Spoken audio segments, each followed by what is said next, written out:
Hello and welcome to this episode of Superhero Ethics. Today we're talking about revolutions and warfare. Today we're talking about what's the line between wanting to win and wanting revenge. Today we're talking about robotic life. And yes, we are all doing it in the guise of the newest Transformers television show on Netflix. But even if you haven't seen that or haven't seen any television, if you haven't seen any Transformers, you're still, I think, going to have a lot to get out of this conversation, especially when I tell you that Michael Bay and his Transformers world will not be discussed in any way. Yeah. All that and more after this commercial break we have no control over.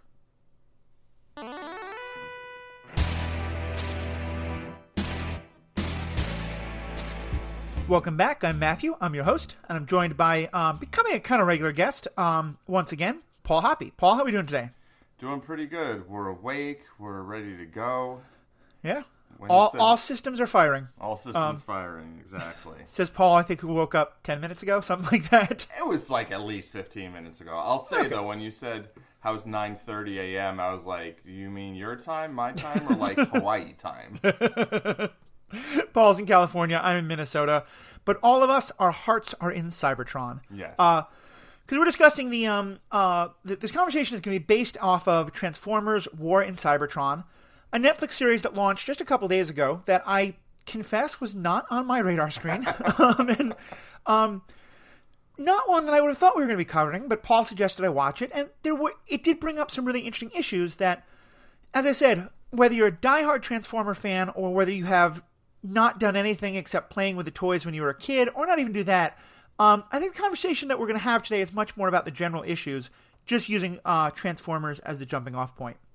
So, Paul, let's start there. What about this show made it one where you were like, yeah, this would be a good one for us to talk about on the podcast? Well, I did have a lot of the toys. I'll lead with that. So, there's a certain when it comes to Transformers, like it's kind of a little bit like Star Wars for me, where how good the content is itself is a little separated from some of like how I feel about it. But I've actually watched several animated Transformers series. Okay. Several of which are, they're all right. There's some stuff there. But I started watching this one because I was like, okay, it's 6 episodes long. It's available in several languages, so I can have fun with that. And I was like, I'll just watch it. And I started watching it, and I was like, oh, they're like actually discussing their motivations as opposed to just like good guys, bad guys, let's go. I can turn into a truck.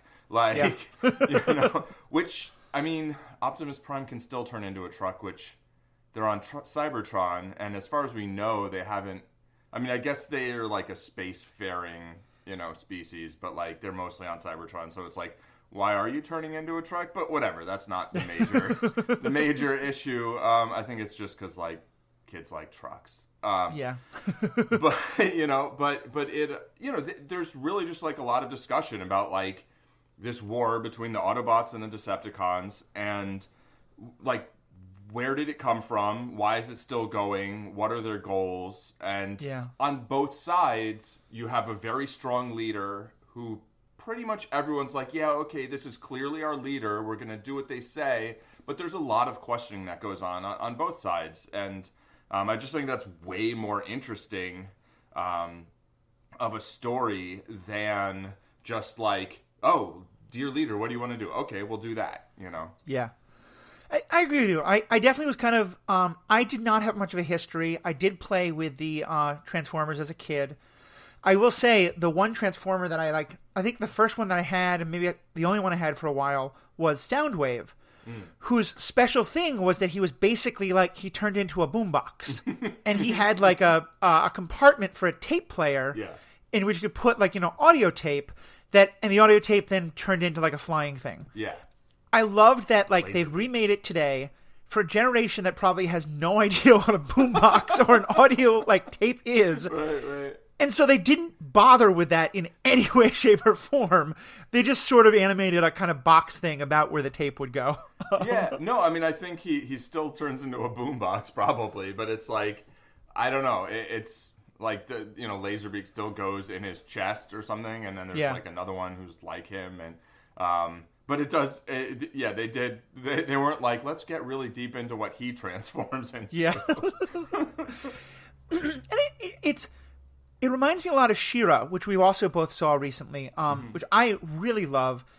And I feel like She-Ra, it had this problem of, this is a world built, first of all, on toys, as you said. Like, no one was thinking, like... Right, they were toy commercials. Yeah, well, no one was thinking originally, like, what's the plot reason why Prime turns into a truck? It's, as you said, like, kids like trucks, so let's do it. Yeah. And now they have to come up with this, like, world idea of it. Yeah. And I think it did an interesting job. I think some of it is a lot more ridiculous than things you get in She-Ra. Yeah. But, they kind of just lean into the crazy names and have fun with them. And, they do enough interesting world building in a way that makes you kind of, like, not really care about the other stuff. Mm-hmm. I did also find myself spending a good deal of last night and this morning reading an awful lot of Transformers, like, backstory and content, which... Yeah. Is not a thing I thought I would ever find myself doing. This is really just all an elaborate ploy to get you to see robots more as living beings, as people. You're welcome, Jacob. But yeah. Well, and actually, I checked in with Jacob about this because there was something I was thinking about, and he confirmed, at least from his perspective, and it's one I think I agree with, is that one thing the Transformers do is interesting is they are mechanical life, but and maybe they're robots, but they're not artificial intelligence. No, yeah. Because artificial intelligence is something built by someone else. Right. And as far as I understand in this world, and going a deep dive into the Transformers continuity is a little bit difficult because there's been like 8 different continuities, none of which line up. I would say this is a reboot. It's booting from a point earlier than, the other media really started from. Right. Well, and I think I didn't go too deep on this, but my understanding is that there is a video game called War on Cybertron. Yeah, and that this is kind of in that world as well. But the point is that at least in this version of the canon, they were not created by anyone. They just evolved like life does on other places. So, yeah, it's an interesting kind of understanding of like what does robotic life mean. Right. Right. I'll use that to actually kind of jump into what is, I think, one of the only things about the show that really bothered me. And I guess this is, it sort of goes with, what you need when you create shows for 7-year-olds, but it's something that you pointed out as well. They're completely, like, their reproduction is completely asexual. Right. Like, they just kind of are built. Yeah. And so having them all be gendered and, like... Yeah. There's, for the most part, only one female character. There's 2 others who appear a bit at the end and maybe for a few seconds at the beginning. 4, but yeah. Well, but there's only... I mean, for most of it, there's only 1. No, there's 2 in like the first episode. But your overall point, like the majority of the characters are male, is completely accurate. I think they actually really deliberately made it more than 1. Because in the past originally there were like 0. And then you would get shows where there was like 1 or like maybe 2. It felt to me like Alita being the main one, and she's the only one who appears in episodes like 2, 3, 4, and mostly 5. And then like at the end of 5 and 6, and maybe a little bit in 1, we get some of the other female characters. But either way, maybe I missed a couple of them. But yeah, the gendering of robots seems so unnecessary. Right. No, go ahead. Go ahead. Well, I was going to say yes, but, right? The but being, like, 100%, like, why are they gendered, right? Like, they don't have sexual reproduction.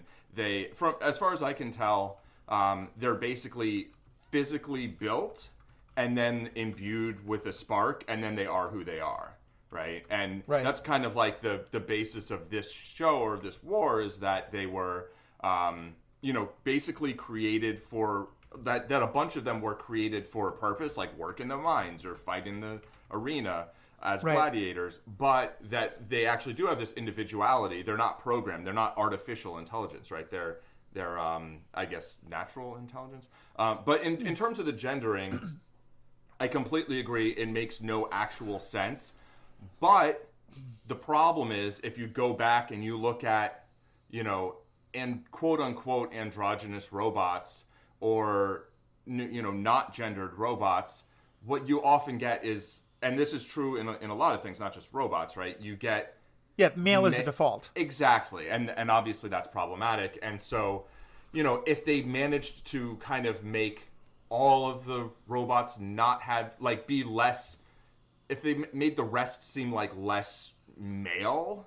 And Right. I mean, it's like, why are they even anthropomorphic, right? Like, they are, but it's like, I guess they're not supposedly based off of humans. It's just like, oh, this like 2 legs and 2 arms and a head kind of thing is just a natural sort of like way, even though like it's not, right? I mean, I know that's a very kind of Star Trek. Sorry, Star Trek fans.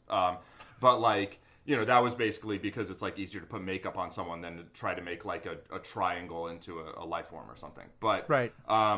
But so I think what they're doing with that is they're trying to have like more female voice actors and make it sort of more inclusive, even though it like really doesn't make any sense. Yeah. And I think you could do that without, the female robots have, female sex characteristics that, Right. like there's no reason for a robot to have breasts. It just does Right, not right. seem to make Or to any like sense. walk in this sort of like very I don't know, like there's Yeah, this yeah, sort of, you know what I'm talking about. Yeah, there's one robot who literally is swinging her hips like she's Yeah, walking yeah. in heels, and it's Yeah. just like, come Right. on, people. Yeah, for sure, sure. But either way, I mean, because you're right. I think to me, I think it'd be really interesting to create a world of robots. Because part of that is, I don't think there's anything that makes the male robots distinguished as male. It's just the idea Right. of like default is male. Yeah. And I wondered but- if you could just have like a range of human voice actors. Yeah. Of all genders, obviously because there's more than just those two. But anyway, like it is certainly doing more than some of the other Transformer stuff. That's for sure. There's no Megan Fox character, which is a nice step forward. Right. So let's talk about what are some of the interesting questions you think that this raises. I think because for me, certainly, actually, I just asked you, but I'm just going to answer it myself. So we have these two leaders, Megatron and Optimus Prime. The story, as we're told it, is that there was some great revolution that they both fought in, where there was Right. some other group that was oppressing all of them. Yeah. We're never really told who that is, but that they all were basically slaves. That Megatron and Optimus Prime kind of won that war, or other people before them won the war. But that now they're trying to figure out who should like lead them in a post-revolution age. And Megatron is really trying to make it all about himself and all about his own power. And Optimus Prime is really more interested in the freedom to do everything. We never quite know what it's the, oppression of what or the freedom to do what. But did you see them as kind of, like on the one hand, there seemed a Magneto Professor X characteristic to the two of them. Yeah, It's not a perfect analogy, but I definitely feel like there was some of that, especially with how much Megatron is very much interested in like power for his own people and not trusting anyone and never wanting to be oppressed again. Mm-hmm. Oh, that was the question. Yes. Yes. I see them very much as trying to kind of play on that, that sort of like Magneto Professor X, like used to be colleagues, were fighting for the same thing, had a disagreement about how to go about it, or maybe what their actual end goal was, but had a bunch in common. And then, so I think the original leader of the revolution was Alpha Trion, who then Megatron murdered, according to Prime, but we don't know exactly. But I'll take his word on that. Megatron seems to like shooting people.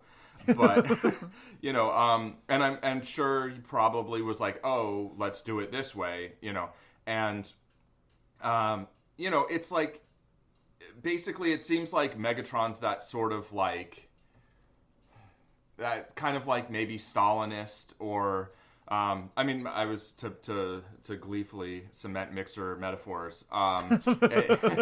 It feels also a little bit kind of like a French Revolution, sort of like. Yeah, that's really like a better metaphor. You get this like cycle of oppression, I think, a lot of times, where you have a group with power oppressing another group without power, or that other group doesn't really have power unless they organize, right? And then they organize and they overthrow the group that had been in power. Maybe they decapitate them all. We don't know. But they take power. But it's really hard to actually spread power out, to distribute power effectively. Right. It hasn't really been done so effectively in human history, from what I can tell. Sadly, because that's like the way I think it should be, right? Right. And that's this like very leftist idea of like power should not exist within like one person or a few people. And so, when you then get these ideas of like, okay, we're going to share this power, but we're going to be in control of it and share it for you, kind of, then you get someone like Megatron, basically, who's like, well, I'm going to be in charge of all the power, and I'll make sure that everybody has what they need. And then now you just have this new oppressive group oppressing the ones who are left, kind of. I think that's a good point. And I would actually even take another part of the French Revolution that I think is also we're seeing here, and I think happens in a lot of these stories and in real life, where once you declare that, you are fighting against the enemies of the people, and it becomes very hard to tell the difference between this person is an enemy of the people and wants to oppress me, as opposed to this person also wants to fight oppression, but wants to fight oppression in a different way than I do, and perhaps isn't as radical as I am. Yeah. Because one thing that happens in the French Revolution is the group who is like leading the revolution starts to draw a smaller and smaller circle around who is actually in the revolution and who are the enemies. And that's, I think, a lot of what I see Megatron doing, is that kind of like, if you're not with me, you're against me kind of a thing. And I wished we'd gotten more of that, more of this kind of like debate between him and Optimus Prime about what exactly are they fighting about. Yeah. But I understand where, and maybe we'll see that more in season 2. But I did think it was a really interesting dynamic to play with, because at times they make Megatron a kind of sympathetic character when he's not just then, calling for genocide. Right. Yeah, exactly. So I think where he starts is very in the kind of like wants to put an end to the war, clearly is, enamored with his own power and himself, but I think still very much sees himself as this like gladiator risen up to like overthrow those who are oppressing most people. And it's kind of hard to see like why is he so against the Autobots. At one point somebody's talking about like, oh, there you were in your palaces sipping glasses of Energon, which like seems like, okay, they have glasses, but like sure. And so it makes me think like, are some of the Autobots like from that like sort of higher caste, and like they're not like trying to get back in power necessarily, but they like just want to live? Like it's a little unclear. But yeah, I think Megatron has this like, well, we want to win, we want to end the war. They apparently offered a truce to the Autobots, but then Prime doesn't really trust it. He's like, oh, they're just gonna like overwrite us or whatever. There's this whole thing about what is it? I thought I wrote it down somewhere. Oh yeah. Like where then Shockwave's plan is to like overwrite the faulty programming of the Autobots. Yeah. Which seems like obviously horrible, and also maybe an allusion to some horrible things in our own world. Yeah, it's basically it's like re-education camps and brainwashing. Exactly. And and then you have this Jetfire who was a toy that I remember buying and taking like 10 hours to try to figure out how to transform. That thing was so complicated. And I really like that like the Transformers are very different sizes. Like you see that Megatron's so much bigger than most of the other Decepticons, but then Jetfire is actually even bigger because like he turns into a giant plane, like it makes some sense. But he's all like, well, he's like, let's take them captive. Like we don't, and then Starscream's like, no, let's kill them all. And you'd said that he Starscream seems like very Tucker Carlson to you. Yeah. Well, he evolves a lot over the course of the show. That's certainly how it felt like at the beginning, though. Right. Then he's a little more Richard Spencer, maybe. Yeah. He's like, let's annihilate the Autobots. This is the only way. And like when Shockwave is like, let's overwrite their programming. Starscream's like, no, our race will be tainted by their. It's like, okay. Yeah. So let me hit pause there because you've hit like 3 different issues that I want to talk about. Yeah. Okay. The first thing is on this Megatron and Optimus Prime thing. One of the things I thought was interesting, and this is one of those times where I don't know if it's the show just painting with a broad brush or being very brilliantly nuanced writing. Right. So Megatron clearly is, I'm the great leader. Everyone must follow me. Forget about freedom. This is about, me leading you to the freedom of choice kind of thing. Right. So Optimus Prime is all about like, no, I can't sign your treaty. I have to be for freedom. Right. When does he ever actually give the people who are working under him, the Autobots, the right to have a choice? Yes. So because constantly he is like they're expressing like concerns with his ideas, And he doesn't say, like, you have to follow me or I'll kill you. He says, you have to have faith in me. Right. But he never says, oh, okay, I'm outvoted. Like, or, I listen to you as the people. And so I'm like, he's just as much of a dictator, just in his own way. Yeah. I mean, I wouldn't say just as much, but very unsatisfyingly not a dictator. Not a, there's, yeah, not a, yeah. He, I mean, because he's got Ultra Magnus basically being like, being like, well, let's just sign the treaty. We're losing, we're getting crushed, let's just sign the treaty. And then he's got Alita 1 being like, oh, don't go do this, don't go do that. Sort of like they're kind of supposed to be kind of like the, sort of the voices of reason against his like damn fool crusade. But it's like, it doesn't get Ultra Magnus very far surrendering. Yeah. And, so they never vote, right? It's like he is very much an autocrat, right? He listens, but then so does Megatron, and so it's like, well, what makes him like less wrong than Megatron? Because he doesn't want to genocide the Decepticons. Like, okay, yeah, but that wasn't like Megatron's original position anyway. So, I think that's actually an important point as well. I mean, yeah, kind of agreeing with you. I think that neither of these two leaders thinks they're an autocrat. They both think that they're sort of just doing what's needed, which I think is a powerful like show that's on both sides. I think that one of my favorite parts of this is that we actually get to see Megatron's evolution, because he does start wanting a truce, wanting to make peace, feeling like the other side's going to be, as he understands it, reasonable. Yeah. And one of his underlings actually proposes basically a genocide, and he's like, no, we don't do that. Yeah. And someone else on his side is like, yeah, we fight with honor. We don't do that. Right. And it's only once what he sees as the reasonable peace is rejected that he goes further into this, like, no, okay, now we got to wipe. Now we're going to go along with his plan. We got to wipe them all out. And I like getting to see that it's just his anger and his pride and his frustration kind of take over and start to just make him no longer want conciliation. He just now wants to win. Yeah, and I mean, I think that sort of thing happens a lot in the real world. Like even like, forget about wars. Just like two people are kind of at odds, right? Have opposing viewpoints, want something different, and one of them kind of like proposes something that to them seems like a reasonable conciliation, like a reasonable compromise, and then when that gets rejected, that person offering that compromise often like digs in harder to their position, and it's like, well, now I won't accept a draw, now I won't. I mean, it happens in games too, right? Yeah. And sort of like, well, now I have to win because like they've rejected this middle ground.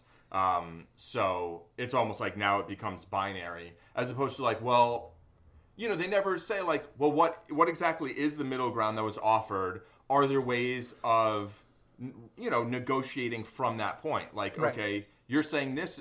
Okay, you say you want A, I say I want B, and you're like, I'll give you like a quarter of the way towards B, and then it's like, can we be like, how about a third? How about a half? Like, Well, and this is our problem with, it seems, so much media. It's the Sokovia Accords problem, where, the standard in these shows is, I make an offer, you make a counter offer, I reject the counter offer, we fight. Right. And I don't think 8-year-old kids want to watch Transformers in a boardroom trying to work out the details of the contract. I would love it, but that's just sort of the price we pay with this media we watch. Right. But yeah, so I thought Megatron's kind of like dissent there is interesting.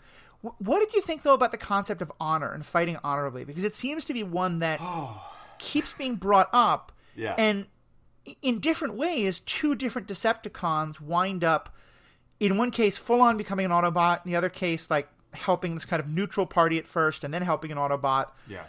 In big part, though, because they think Megatron is no longer fighting honorably. Right. Yeah, I mean, there's a scene where Ultra Magnus, like, basically escapes from captivity and could shoot Megatron in the back, and Megatron, he's like, turn around, and Megatron's like, no, like, you won't shoot me in the back, like, and then it's weird, and Jetfire's there, right? And then he ends up like subduing Ultra Magnus, and Megatron's like, you should take the shot, basically. And then later, Jetfire, who didn't like the kind of dishonor of the Decepticons, goes and joins the Autobots, but before he does that, he actually shoots a Decepticon in the back. Yeah, so there's some selective understandings of what is honorable in combat. Although, so I don't think for him, he basically, Megatron's like, this is a lesson for both of us or whatever, or both of you. And Jetfire's like, understood. And, and then he basically does what Megatron told him to do, but against Megatron, which I think is kind of interesting. I don't know. The idea of honorable combat is, to some extent ridiculous. Yeah. Right? It's like, if you've come to the point where you're willing to do violence for some end, it's like, does honor really... I feel like honor is a thing that was sort of like created to kind of just like make people who might be subject to violence because they're subjecting other people to violence kind of like a little bit safer and make the world a little more predictable. Right. Yeah, I think part of the idea was to say, like, that violence can be acceptable if there's rules. Right. And it's what I'm torn on, because I think, in part, I feel like it's an attempt to make something that is truly monstrous seem acceptable, and that seems like a terrible idea. And I think it's George Patton, the American general from World War II, who said, that the honorable thing is to end the war as quickly as possible. That means doing whatever you can to end the war as quickly as possible.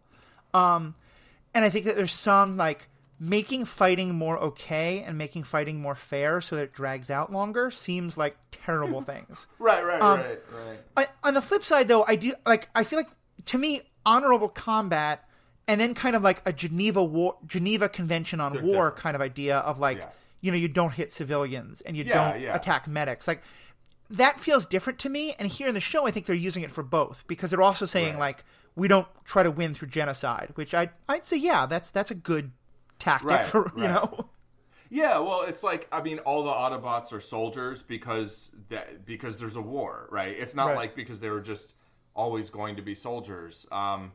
There's a difference between nuking a city or two and shooting a dictator in the back. Like, I don't want to be like, oh yeah, I think honor is this ridiculous concept. Not ridiculous concept, but this like sort of. But that's what it is, right? It's something that's kind of manufactured, and we use one word to mean a bunch of things. Right. And I think that's always very challenging and ultimately potentially very dangerous. There's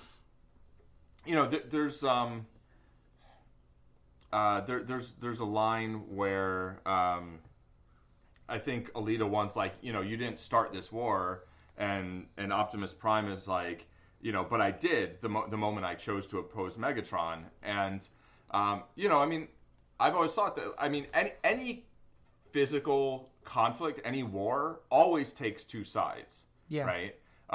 That doesn't mean that both sides share fault the same way, but it means that, like, basically, you can have war, you can have peace, or you can have oppression, or kind of sort of the three states of being that I see, where it's like peace is where no one's oppressing anyone, everybody's basically free to do reasonable things, and it's the absence of war, but it's also the absence of oppression. When you have a group like what Megatron apparently wanted to do, what we're told he wanted to do, we can see from his actions in the show that like he obviously went pretty far in the direction of being an oppressor, but we don't know like when Prime first chose to oppose him, like what was he doing, what set that off, and so Prime basically chose war over oppression, so we're told, and it's just like in the beginning, they're like, I think Megatron says this war started as a revolution, not a genocide. We have to reach their sparks and minds, basically, right? I like that. Yeah, I think you're right. I think there's kind of a couple of different things there. One is, I hadn't thought about this way, but I like the point you're making that you have to kind of, on some level, decide to go to war, and that because I think one of the things I think is a real problem in our own world. It's easy to sort of fall into this thinking of like you only fight when you're forced to, when you have to, when you have no choice. And the thing is, I think you always have a choice. And always. Gandhi, I think, demonstrated that sometimes always refusing to choose violence can be helpful. But I think also, like, sometimes choosing violence is the better path. Right. But by telling us that there is no choice, it kind of like, it lets us off the hook from ever having to decide. Because it means that we never have to say, you know what, this is the point at which I say the cops are too violent, Germany is going too far, whatever it is, and we have to fight back. And I think that's honestly kind of a real problem, is that we sort of think of it as like, that the beast from a magic moment, but that's kind of one of the worst things about oppression is that it's always okay to be like, no, I'll just, give up a little more freedom, or even more so, I'll give up someone else's a little more freedom. Right, or life, or like, well, yeah, you can kill 1 million people, but 2 million, 6 million, that's too many. Like, it's this slide where, I mean, like right now, governments are killing people across the world, right?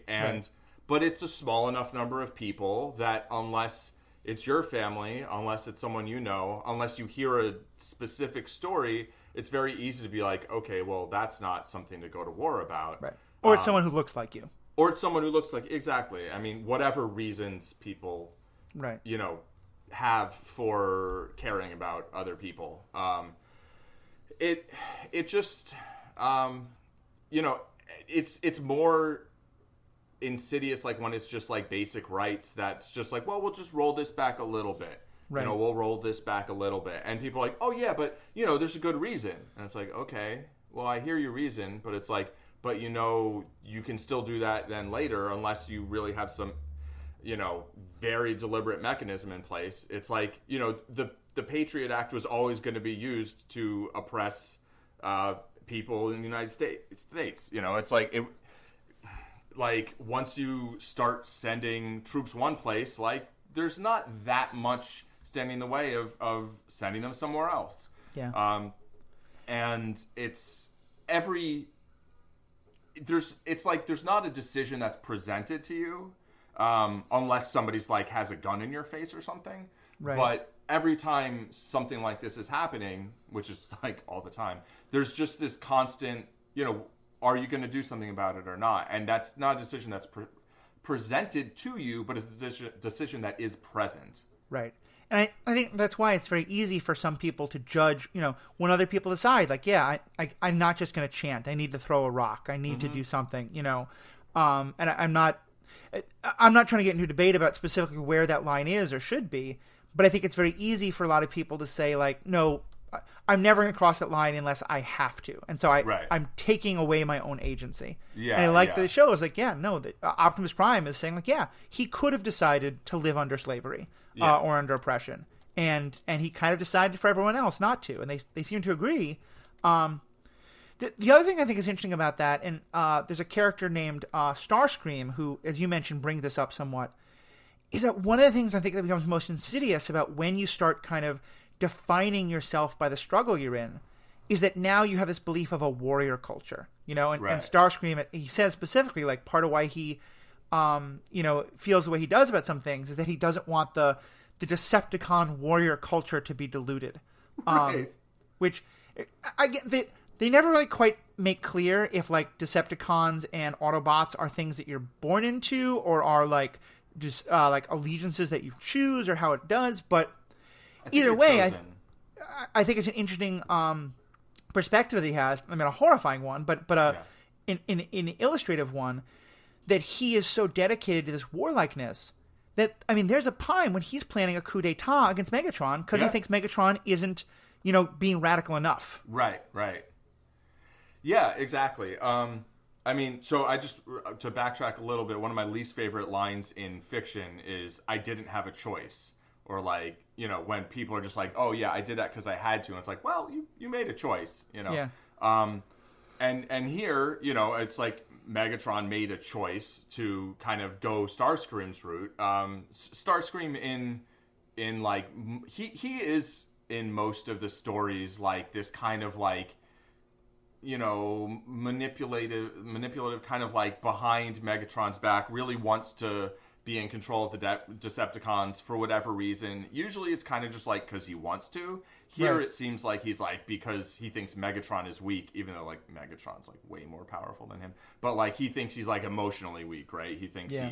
he actually cares. I do think that the Decepticons and Autobots like basically choose their own allegiances essentially. But that it does like become a part of their being kind of in the original story or whatever. I mean, I think Autobots stood for like automobile, right? Because they turn into cars mostly. Right. And Decepticons is obviously like, well, they're the villains, so like they lie. And but there's like a book that's like a backstory of the Transformers world in general, and the Autobot supposedly stands for like autonomy essentially, but Which is so weird because to me, I hear Autobot and I think automatic and automated. Oh, right, yeah. And the exact opposite of any kind of like machines that don't have freedom. Right, exactly. And so it is. There's an extent to which like Prime's like fight with me if you want things to be this particular way, but it's the thing I think about the show that I like the most probably. Aside from the fact that there are actually these other characters asking questions of the leaders and like that we don't really get necessarily a satisfying answer on the Autobot side, but just like, oh, have you lost, do you doubt me? Like you need Right. to have faith in me. Aside from that, like just the like pathos Yeah. of the world and like the horror of war and the one of my favorite lines from LA Confidential is when Exley asks Vincennes, like, why did you become a cop? And he's like, I don't remember. Yeah. And it's like this idea that, there are a lot of things that you can start for what to you at the time seems like a very good and very important reason. And that you just kind of go along with it. You go along with it. You go along with it. You're fighting. And at some point, there's like a little bit of a like, how did I get to this point? How did we, like, as Right. a society get to this point? And like You forget what you're fighting for. Exactly. Yeah, I think that's a very good point. And that is something I actually, when I first started watching it, I remember like I messaged you and I was like, wait, why is there no like art? Why is like it did Right. everything in the world seemed like it was just empty buildings for people to stand in and talk and then fight in. Right. Like there was nothing. There were no shops. There was no businesses. There was no art or parks. There was just the war. And at first I was like, this doesn't make sense. And then I realized, no, this is actually, especially when you realize, like, because these machines don't have, like, a natural life cycle the way humans do. I mean, I guess, they wear down eventually. But, I mean, they're supposed to last, like, millions of years. And so I'm guessing the war has been going on, like, millions of years. Right, or thousands, or, like, really long time. Like... Right. I remember the first, I had a Transformers coloring book when I was like 9, and it was the first time I ever saw the word eons. And so I always think of eons when I see the Transformers. Nice. But yeah, it's a really interesting idea of like, and the only other thing I can think of that's similar to it is another world that I don't know much about, but I know has a similar concept of Warhammer, in which the idea is that I think the slogan is something like "the future is total war" or something like that. Right. I'm butchering the exact wording.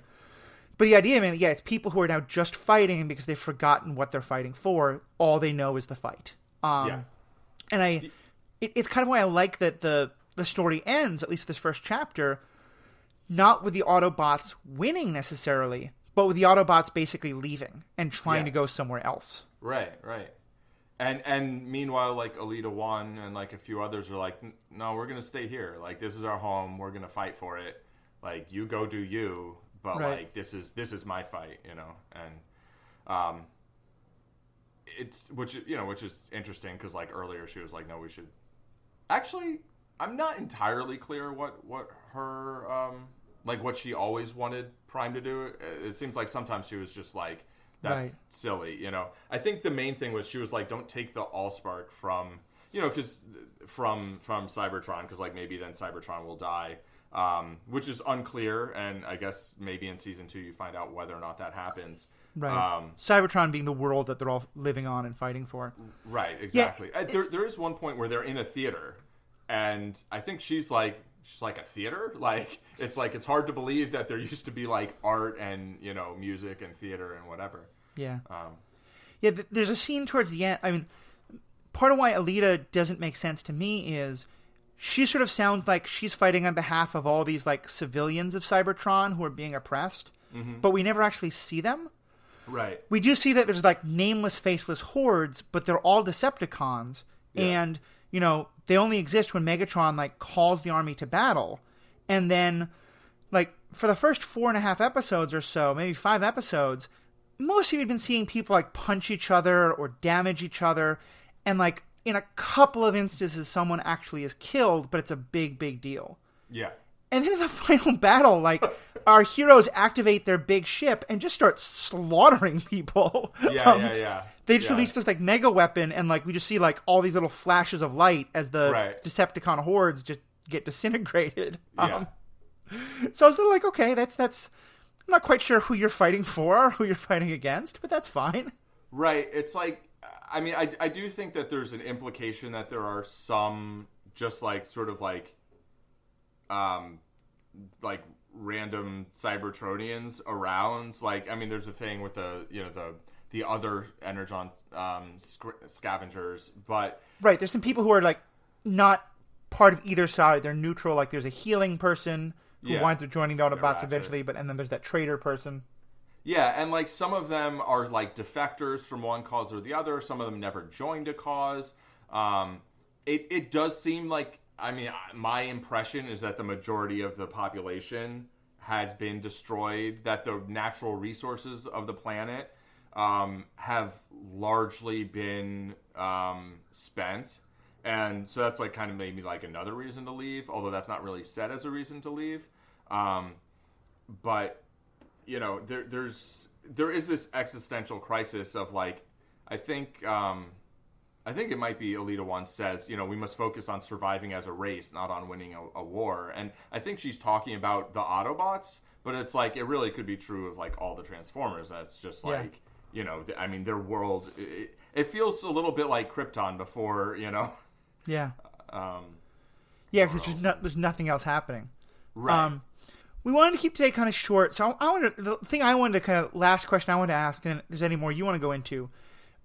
A couple of times Megatron says the words, "so all can be one." Right. And then at a later point, Optimus Prime says the exact same phrase. Is it "so all can be one" or "until all are one"? I think it's right. It's "until all are one." Yeah. What does that mean? And what, like, to me, it seems really significant that the same phrase is uttered by both sides in this war.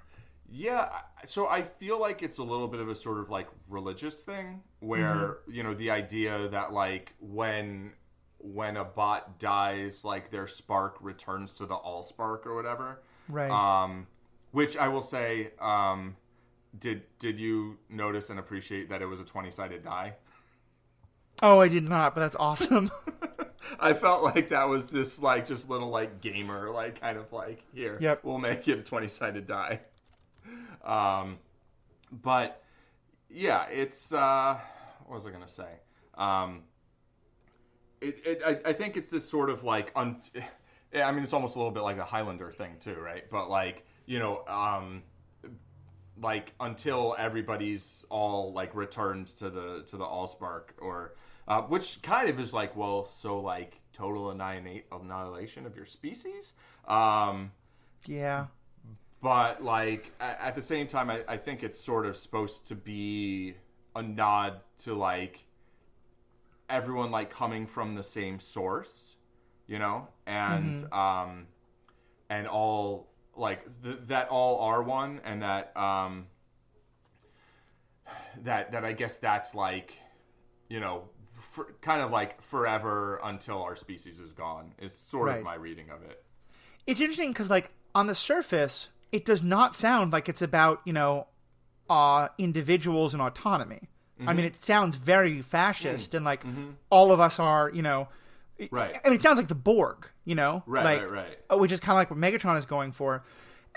I like the idea, and here I think this is more, it's funny, just last night on the Star Wars podcast, we were talking about Return of the Sith and how there's so much of that movie that only makes any sense if you've seen the Clone Wars and know more of the backstory.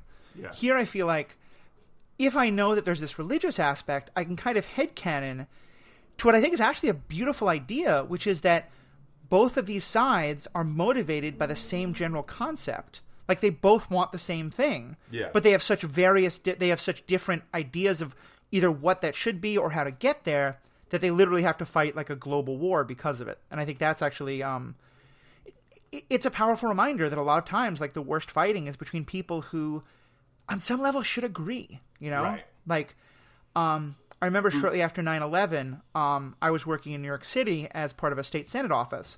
And we are part of I promise this is relevant, part of the district we represented included Chinatown. And we were talking to some of the Chinese representatives about how, because of 9/11 fears, because of the 9/11 concerns, that we needed them to not have fireworks during the Chinese New Year. And the response was like, but he basically was obviously just very frustrated that, like, Christians and Muslims, who he saw as just both monotheists, like, were fighting so much. He was like, you one God religion. I think he said something like, you one God religions. Why do you cause so much trouble for the rest of us? Which I thought was like, there's a lot of truth there on a lot of levels. But it's that same idea. Like, I'd imagine anyone else would be like, wait, you both believe in this Allspark thing. Why are you fighting so much? No, I mean, it's often, you know, there's so much common ground that then some of the things that might, to someone who doesn't share that common ground, looks like kind of minor, differences. Right. And I mean, I'd say I share the perspective more of the the Chinese observer in that case. Yeah. Of looking at, like, there's a lot of, I mean, personally, like, I feel at odds with, like, the world, right? Like, overall. But at the same time, it's like, there's a lot of things, it's like, we agree on a lot of stuff, right? Just like maybe we don't always all agree on, like, what constitutes a person, or, like, someone who has rights that need to be protected. But I think there are some kind of fundamental agreements that, like, most people have about a lot of stuff. And then, I don't know, maybe it just lets the differences sort of stand out sharper in relief. Right. I don't know. Yeah. And to be clear, I'm not by any means saying that, like, the conflicts that have happened between the United States and or other countries like that and groups in the Middle East are by any means actually about, like, the tenets of Christianity and Islam. Mm-hmm. I think there's, religious fundamentalism and American imperialism and so many other complicating factors. I just thought it was an interesting way of looking at it. Yeah. The word crusade did pop out of George W.'s mouth, though. Yeah. No, that's definitely true. Religious fundamentalism on both sides was definitely a big factor and still is, especially here in the United States. Yeah. Any other kind of last points you wanted to say before we wrap up? I just want to give one more quote to kind of finish on from my end, which is someone asks Bumblebee in the beginning, like, what are you? And he's like, don't you mean who? Oh, yeah. That's such an interesting point. I hadn't even recognized that. And, like, to me, that's, like, sort of, like, it does kind of double duty. One, about, like, robots are people, like, when they're people, right? Yeah. When they're not, like, a Roomba. No offense to Roombas. And but yeah, like, robots can be people. But also, that, like, your allegiance doesn't define you, or doesn't have to, right? That it's easy once you have some giant conflict to look at your allegiance to one group or another, or one aspect of your identity, or someone else's identity, and to just think of that as, like, their defining characteristic, and it doesn't have to be. Well, and thank you for reminding me of that, because that actually helps me to better understand the thing I wasn't sure about, because the way Starscream talks about it, he makes it sound like Decepticons or Autobots are literally like your race, like it's what you're born to. And and so I wasn't literally sure, but I think when you hear things like what Bumblebee says, it becomes clearer. No, that the point is just that Starscream is so lost in all this ideology that he like that both he and, like we see with Bumblebee, some characters on the Autobot side have both kind of forgotten that idea of, like, you can have an identity beyond just where you fall in this fight. Yeah, for sure. Definitely. Cool. Okay, so thank you. I had not expected that Transformers was going to be something that we were talking about, but for non-Transformers fans, I hope you got a lot out of this discussion. Would love to hear your thoughts and kind of the general concepts. And if you do wind up deciding to watch the show, it's actually pretty good. Like I said, it's pretty bad on gender representation, and it is certainly not as nuanced as some of the other animated stuff that we've talked about. But I think it's got some interesting points, and it's only about 2 hours. The animation's pretty good. I think it's definitely worth giving a watch to. But for you all, I'd love to hear it. And for the hardcore Transformers fans, who I'm sure there are quite a lot of you, what's your thoughts? How does this story play out compared to other Transformer canons that you like? What's your take on the different ethical questions we brought up? You can find us on Facebook, on Twitter, on email. The best way to find us is to go to the strandedpanda.com website and then click on Superhero Ethics. All the information will be there, all the links. As well as there, you'll find links to all the other great podcasts that myself and the other members of the Stranded Panda Podcast Network do. We've recently been recording episodes on The Boys and Umbrella Academy, a second season of which just came out, on PandaVision. Great things are happening on the MCU cast, the DC cast, the Star Wars Universe cast, Star Trek, all those. So please check them out. If you like the show, please leave us a 5-star review. It's a great way to help other people listen and join the conversation. On behalf of Paul and myself, thank you for listening. Have a great day. Until all are one with the great icosahedron.